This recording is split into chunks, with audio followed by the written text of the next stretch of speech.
history of furniture, it seems that design doesn't go at an even pace. There are big jumps, and one of those big jumps was certainly in the 1960s, when B&B's research department really started looking at what you could do with these new foams, these new materials, these new techniques, and it's still relevant today.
At the Borburga, you just have this same thing set vertically in some way. Very graphic. You have a box, and then 3 meters above it you put on a roof to give shade and ventilation. That interspace serves to house all the installations that power the building.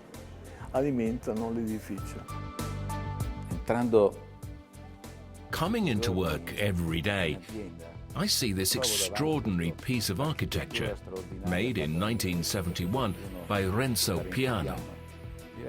Today, I fully realize what an extraordinary visionary my father was.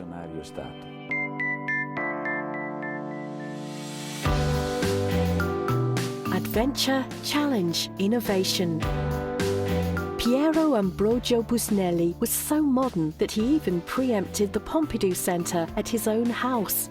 For the design of the new headquarters of the B&B Italia in 1971, he chose Renzo Piano, a young architect who was still unknown, but who, like Buselli and many others in this story, preferred to look to the future. This was what Buselli was made of. Dreams, Shakespeare would say. Today, we'd say visions, or the ability to create them.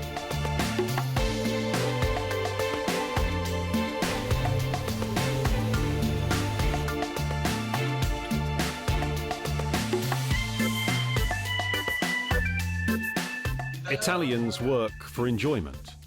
We export all over the world. Wherever there's a furniture store that focuses on design, B&B Italia is there. The slogan of our company is timeless and treasured. This is a story of meetings among giants. Here are no small lives, only great talents who come together and create opportunities, like Piano and Richard Rogers, who, here in a corner of Brianza, did a test model of the Pompidou Centre, which was built to their plans soon after in Paris. Or like Oliviero Toscani, who caused a scandal at the 1972 Salone del Mobile with his naked shots of Warhol muse Donna Jordan for the launch of Le Bambole by Mario Bellini. Behind and at the fore of all of this, Piero Buselli. A portrait of a friend tells it better than 1,000 words. A lion ready to leap on its prey, to grasp novelty in the world as would a hunter. Instinct in its purest form. Thus was the man who even dared to quietly suggest that the Japanese should change the way they live. A severe country like Japan should improve the quality of human life. I'm angry because these small houses, this insignificant furnishings, great responsibility. A person of total simplicity, but also of finesse, of extraordinary refinement. Adventures always begin with a traveling companion. In this case, it was Piero Buselli, who was a genius. Piero Buselli was a catalyst. He was someone you could put in a situation where there were technical elements. The market, economics, marketing, and so on. And he had this fire in his eyes that made you feel you were at your best. Sentivi che eri nella condizione migliore. He was very tough, very strong, but he had extraordinary humanity, which always enabled him to recover. Everyone always forgave him. They forgave him everything. The great Pierino, as he was called, was loved by all.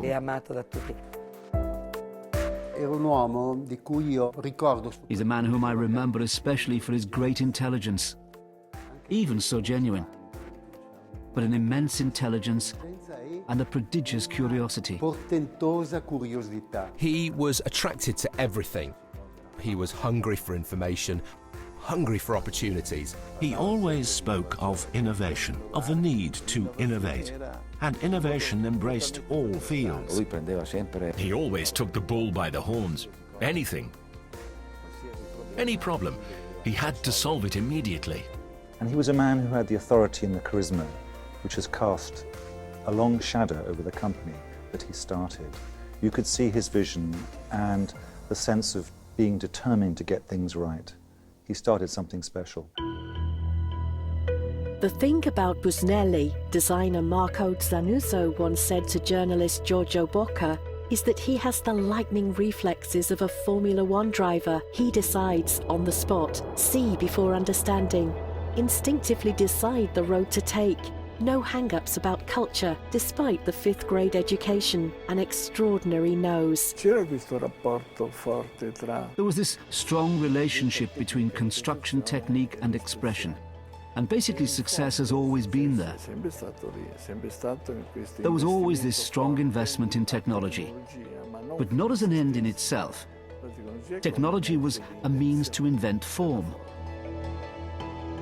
Renzo Piano's building in Novedrate became the manifesto of the business idea that Buselli had in mind from the beginning, a formula of modernity, innovation in materials. The search for solutions in development, flexibility and functionality in the product's range, timeless design and long-lasting durability. Extraordinary vision. In 1966, he created this company that still relies primarily on ideas and production concepts from 50 years ago. In 2016, B&B Italia is turning 50. So let's consider these 50 years that some people insist on calling miraculous, but which are in no way supernatural. Because the DNA of B&B Italia contains very earthly passions. In the 60s, Piero Buselli was one of the many armchair manufacturers in Brianza. Fratelli Buselli, established with his brother in 1953, was successful. These were the boom years, and the furniture industry was profitable. But this wasn't enough for Piero. He had a higher goal. Brianza was full of furniture artisans, but the whole industry was based on manufacturing and handcrafts. He instead wanted to industrialize production and dreamed of conquering foreign markets. The Italian industry was little more than half a century old and was concentrated in a few industry groups: Pirelli, Edison, Bassetti, Fiat, Olivetti. Piero Buselli began to experiment with new materials. He focused on alternatives to foam, on the latest technologies. He followed whoever was ahead, and despite lacking languages, he travelled a lot and did research. It was in London, near the end of one of these trips, that the fire in Piero Buselli's eye was inflamed by a small detail which to many others would have seemed insignificant, a machine that spat out rubber ducks. But he saw something else. That machine worked with cold-pressed polyurethane injected as foam into moulds. Why not try it on sofas as well? The leap from ducks to sofas, however, was not so simple.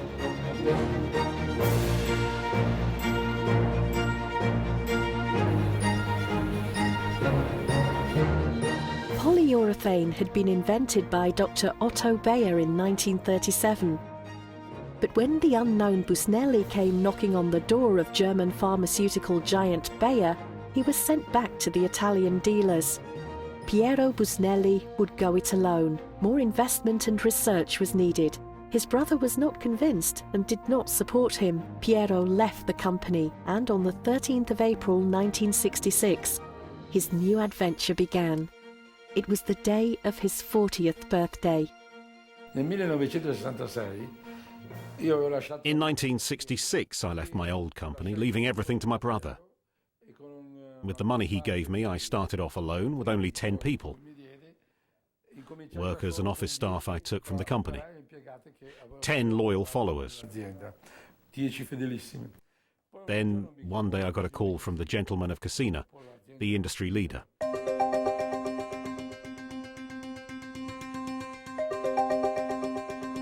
Cassina asked Dad, "So, what is your idea?" My father explained that all companies, including Cassina, were constructing their sofas with wooden frames in the handcrafted way. Dad explained his idea of an iron frame, not a wood one, which is fitted inside a mold. Then the mold is closed and the cold processed polyurethane injected. After 25 to 30 minutes, the product is ready to be extracted. Pronto per essere estratto. A revolutionary idea for the furniture industry, which was still largely handcrafted. Piero Buselli dreamed up an industrial process that even today, after half a century, is still perfect and has remained almost identical. And this is what he explained to Cesare Cassina when they met. Cesare Cassina was intrigued by the idea. From there, a bond grew, and after several meetings, they decided to set up C&B. If you go back to the roots of B&B and the first company, C&B, which was started with the Cassinas, it was a company which took humble industry furniture and made it something special. C&B, or Cassina and Buselli. On the one hand, tradition, partnerships with top Italian designers, natural products and craftsmanship. And on the other, innovation, technology, and the idea of the industrial process, two worlds that fused to create something that did not exist yet. The logo design was entrusted to another genius, Bob Norder. Piero Buselli did not want his C&B to be a factory made of prefabricated panels, so he went to see what Benetton had built in Ponzano in 1964 and called in Afra and Tobia Scarpa. These two Venetian architects in their early 30s began their plans for C&B, focusing primarily on spaces and production organisation. In fact, the Novedrate plant is an example of functionality. Buselli crowned excellence with excellence, just as he would do 6 years later with Renzo Piano. I remember it well because I was 13 years old. Dad invited me to go to see the Benetton factory, designed by Afra and Tobia Scarpa. We went to visit to see if it could be right for C&B. I remember because it was my first trip in a Ferrari, belonging to Mr. Cesare Cassina, and I was seated behind. It was supposed to be a 2+2, but was a plain two-seater. I was sitting crossways in the car, but really it was a double thrill for me to go and see Benetton and travel in a Ferrari. They had a Y shape, like pillars. But we made an inverted T with the B&B Italia brand inside.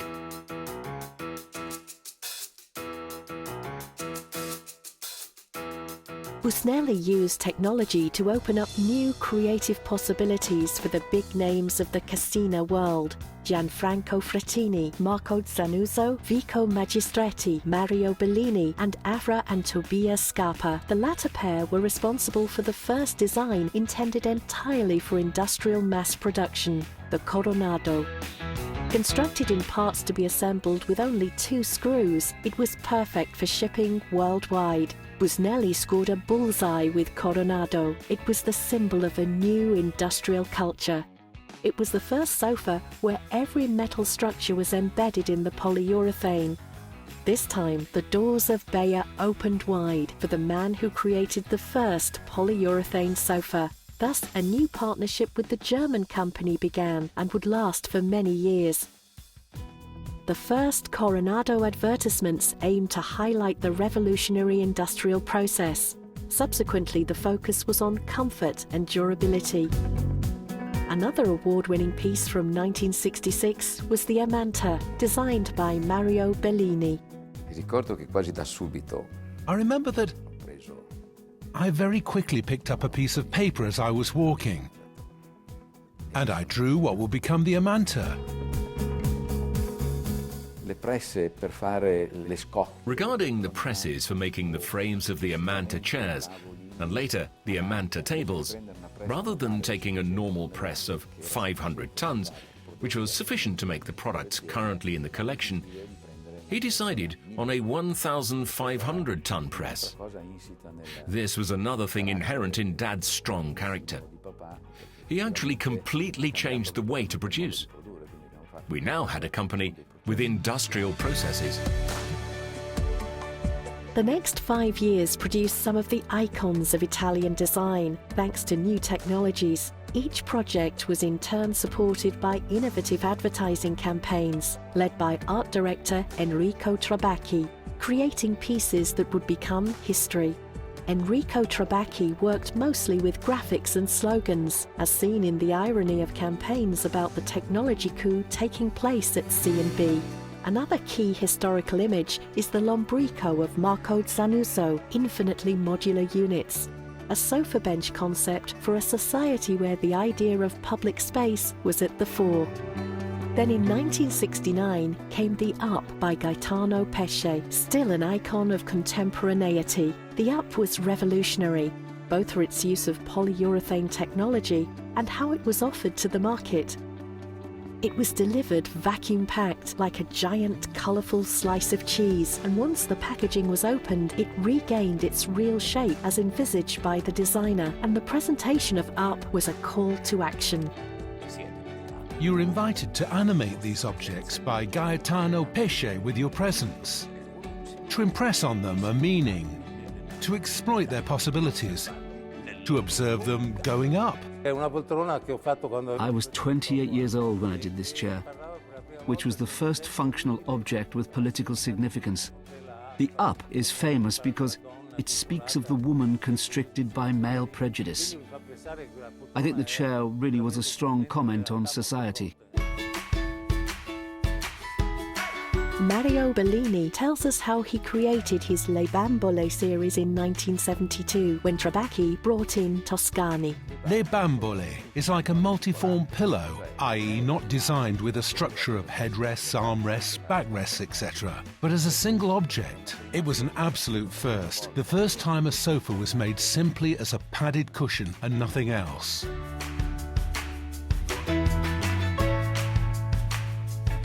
It became this innovative thing that enjoyed monstrous success.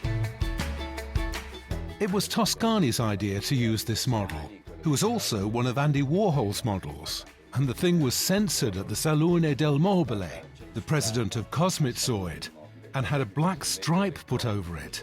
Even more successful, of course. For C&B, communications were a new religion that accompanied the announcement of each product. Design, production and communications were filtered through a principle that became the Piero Buselli creed, the continuous exchange of ideas. So much so that for a few years, business meetings and presentations to press and customers were held on cruise ships.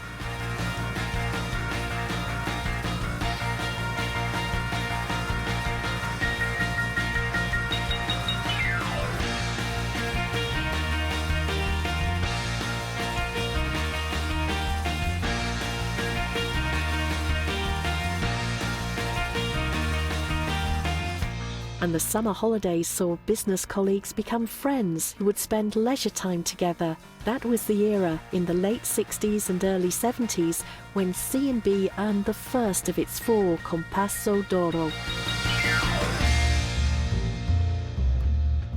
Le Bambole was designed in 1972, and in the same year they were awarded the Compasso d'Oro, one of the first times the award went to a piece of furniture. I don't think an upholstered sofa had ever have won it. Again in 1972, Italian design became an international phenomenon with an exhibition at the MoMA in New York. C&B appeared at the new domestic landscape exhibition with 2 installations. The first was a work in polyurethane by Gaetano Pesce, who also directed the video and illustrated the relationship between man and space.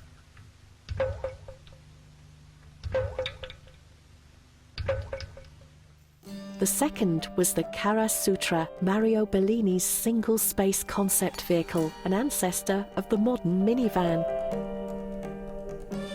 Meanwhile, the turnover of C&B grew and was soon on a par with Cassina. Too successful, Cesare Cassina was at a crossroads.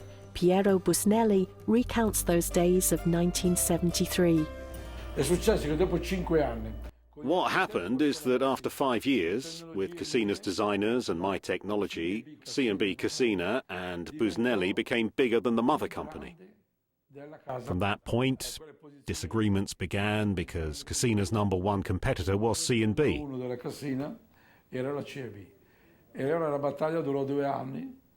The battle ended after 2 years, with my victory, when I bought out Cassina's share quota and changed the name from C&B to B&B, which at that time really meant Banks and Buselli, because the money for the buyout came from the banks. However, the 73 to 74 period was good. Within 2 years or 3, I'd repaid all the bank loans. I then left B&B Italia, Banks and Buselli, and created Buselli and Buselli, myself and my sons. I must say that Dad always told me, whatever I learned about design, whatever I learned about designers, I owe to Cesare Cassina.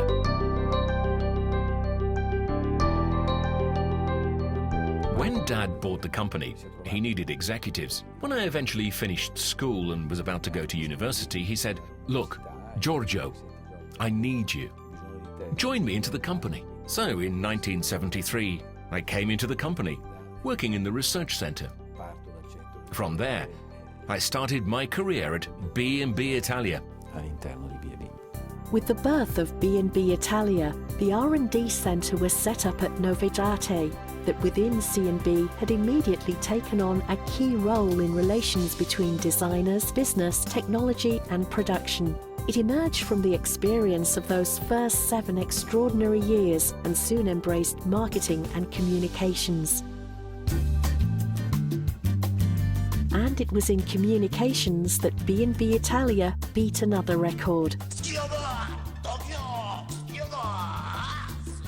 It was the first furniture company to advertise on TV with 21 15-second commercials. Give me the superfluous and I will do without the bare essentials.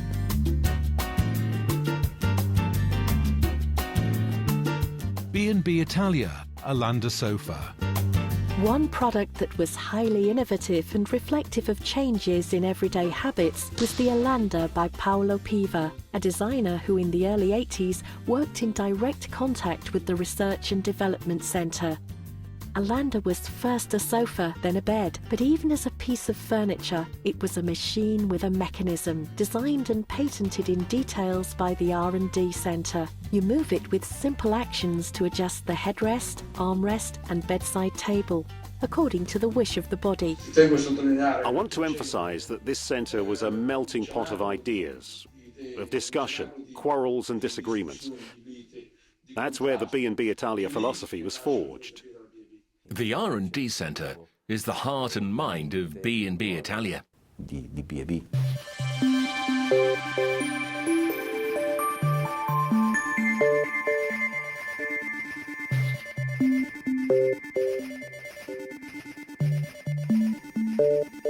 C'era tutto uno staff tecnico che There was a technical staff that helped the designers to develop the product, il prodotto, il progetto, the design and the pre-industrial stage.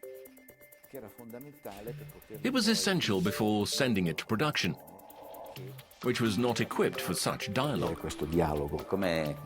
It was like going into a place where different people have skills. those who can saw wood or cut iron and weld it. They take the pieces of foam, shape them, put them in and position them.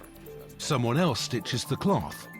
There were all these specialisms, and with a day's work you could get something on its feet. In the laboratories and offices, we have 25 people supporting the designers, taking care of all the technical aspects of the project. The Research and Development Centre, one of the industry's largest, is now the past and future of the company. All designs are carefully preserved and their ideas and prototypes, experiments and technology solutions are meticulously stored. The R&D Centre interprets and gives shape to the creativity of designers. The key word is, be critical and constructive in relation to innovation. In the late 80s, I designed the Harry. Harry was a perfectly normal sofa, but I decided to put a foot at the corners.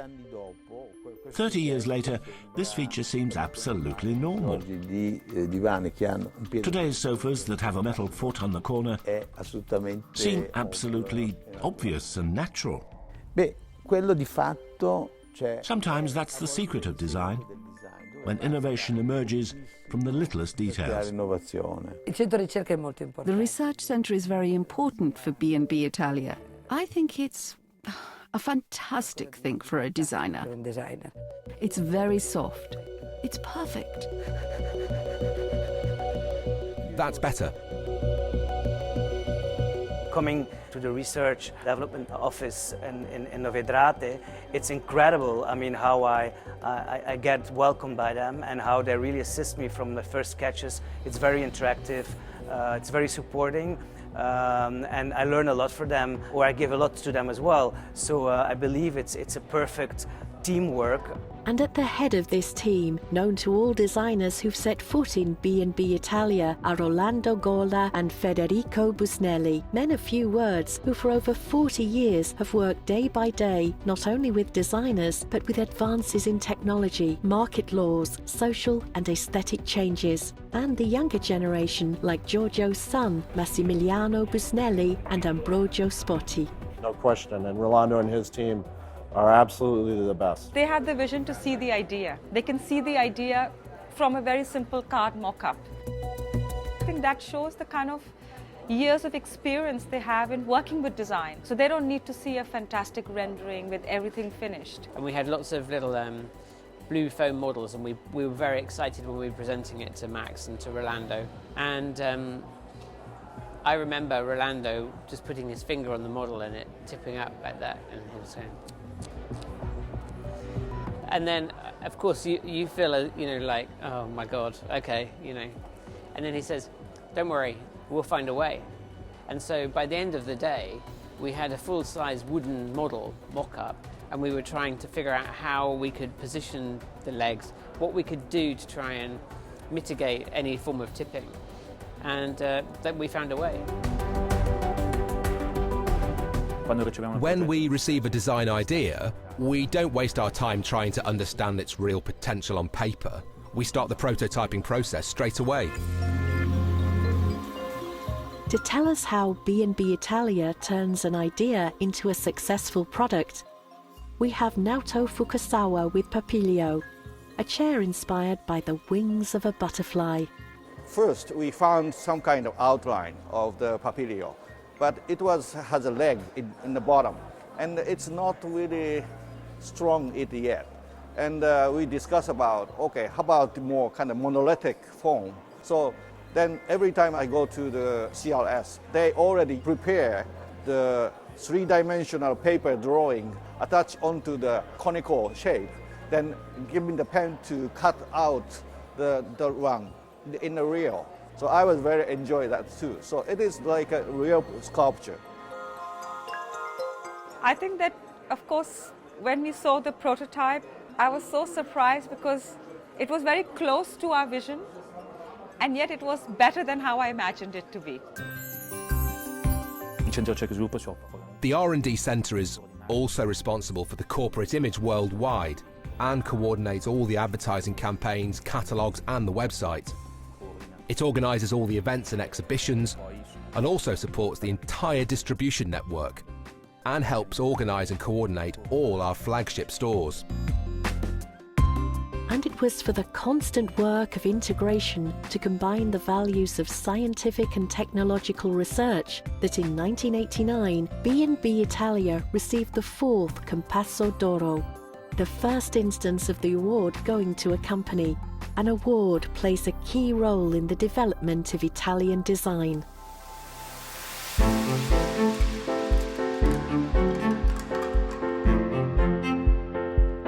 After Le Bambole, the Compasso d'Oro, created in 1954 from an idea by Joe Ponti, went to B&B Italia for its first wardrobe, Sesamo by Studio Kairos, produced in 1984, featuring a patented device that allowed full alignment of the flush sliding doors. The wardrobe seemed to disappear into the room like a new wall. In 1987, it was the turn of Seaty, which turned the concept of the sofa into a multi-use seating system for resting, socialising or relaxing in front of the TV. As home interiors became more complex, forms had to find new layouts. Seaty was designed by Antonio Citerio, a Politecnico-trained architect from Meda. Familiar with the factories and workshops of Brianza, he knew the materials and processes, and this pleased Buselli greatly. He's good. He knows wood. He knows the techniques. He has a completely different mindset. For years now, he has lived and breathed the company. He knows everything. How to make a chair, how to make a cabinet.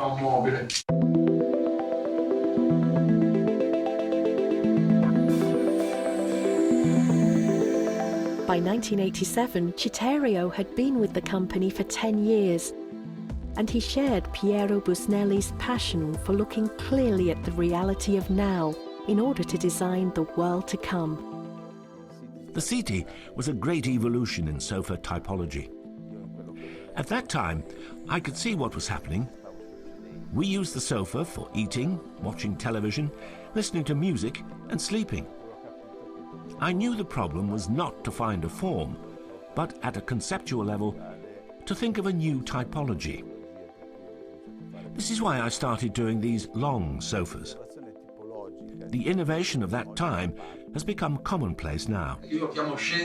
I call it the science of understanding movements and evolutions. The immediate reality facing Piero Buselli was not just that of Italian society and market, but the world. With C&B, he'd already opened new markets in America, Brazil, Japan and Spain in 1966. His international vision never ceased looking for other avenues. We've been in the States since '66, but it was only in the last 15 years that it became a big market for us. Again, the credit goes to my dad, who was struggling a lot and even losing money to keep a presence in the United States. But he always said, no, we have to stay in the States. Sooner or later, they'll get it. Sooner or later, it was later. But in the end, he was right once again. In 1978, another son, Giancarlo, joined the company to head the nascent contract division, an area that has become strategic, which since 2003 has been led by Emanuele Buselli. We're the oldest contract company in Italy.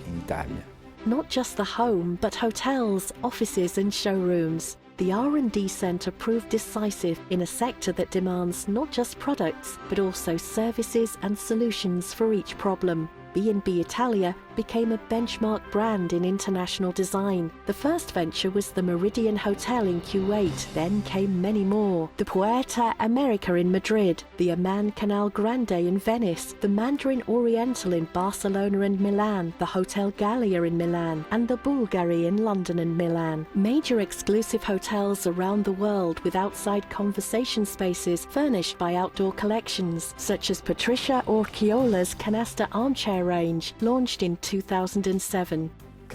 I think we have furnished at least 100 hotels. In 1992, Piero Buselli was 65 years old. He'd already delegated some of his responsibilities to his sons and to new managers, whose numbers had grown from the original 3 to 23. But life and his ability to grab it by the collar offered him the opportunity to lead a new adventure, and he immediately took the helm.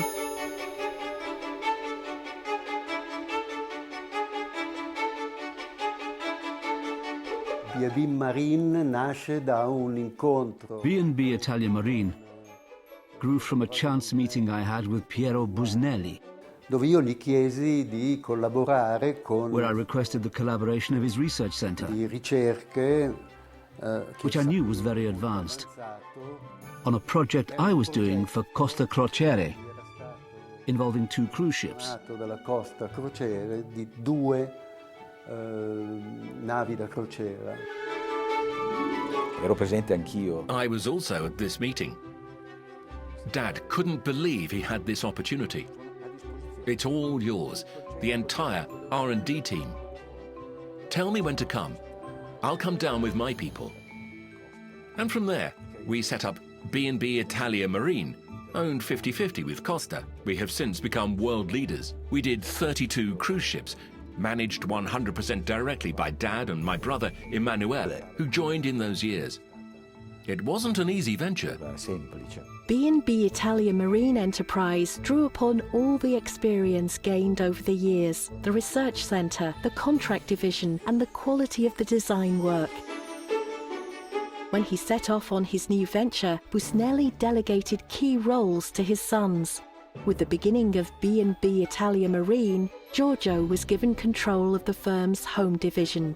Giorgio has completely absorbed his father's vision. In some respects, his vision was more international in outlook. Un grosso cambiamento, diciamo.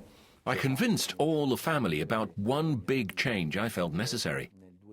In 2000, I thought it was time to upgrade our distribution by opening flagship stores.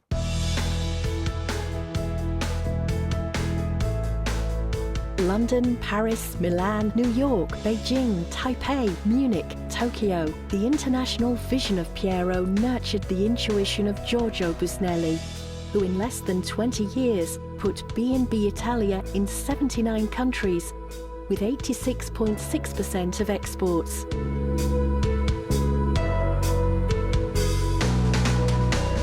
Their presence in London is really bold. You know, they have an incredible showroom in London. I would say it's the best furniture showroom in the city. The driver of this development was the need to give a more precise identity to the company's furniture range. In the mid-90s, B&B Italia needed to be recognisable. It was the job of the designers to interpret the core values of the brand, rather than use the brand as an anonymous vessel for creativity. But here's how the breakthrough came. This is the story, as told by the main players in the so-called B&B Italia lifestyle. The brand was a vessel for products designed by numerous designers who did not, however, interact with one another. It is crucial to build not just a range of products, but an overall image. In other words, to build the stage for the products.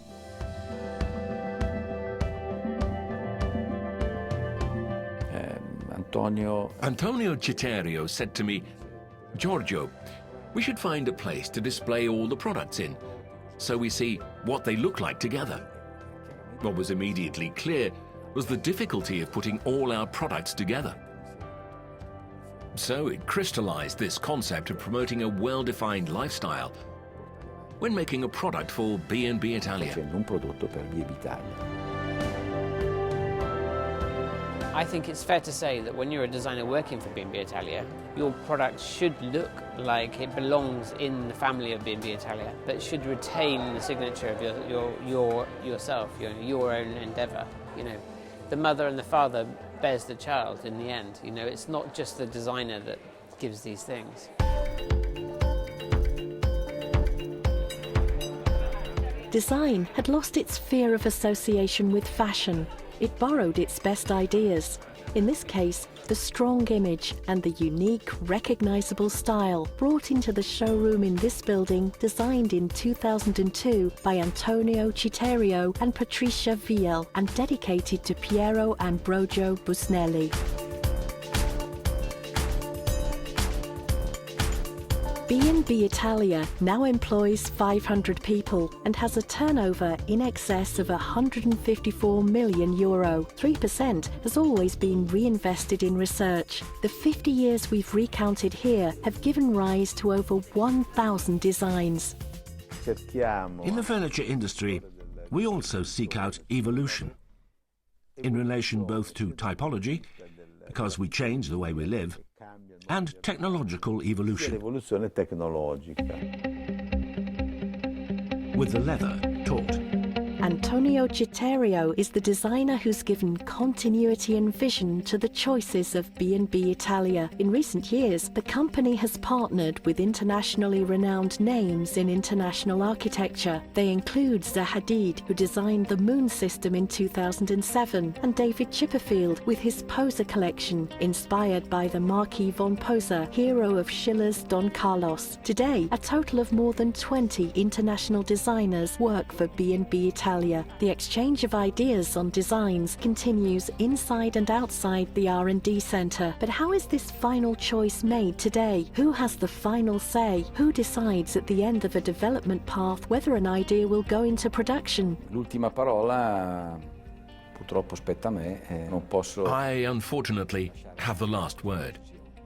I can't leave this decision to others. It is a very tortuous decision, especially when the products are very innovative. Take, for example, Ben Sofa by Patricia Urquiola. Opinions are a bit against it, but I made the decision, and I was glad, because it's become a bestseller for the company.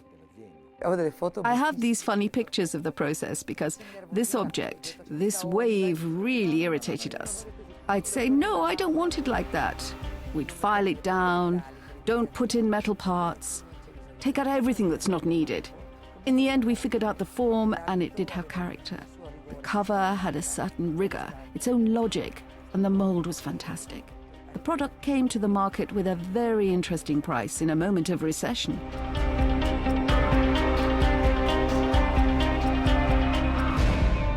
You can't really listen to anyone. I also say this to my children. We can talk, but if you have a hunch, just go ahead with it. You have to experiment. The secret of success, continuous innovation of the creative process.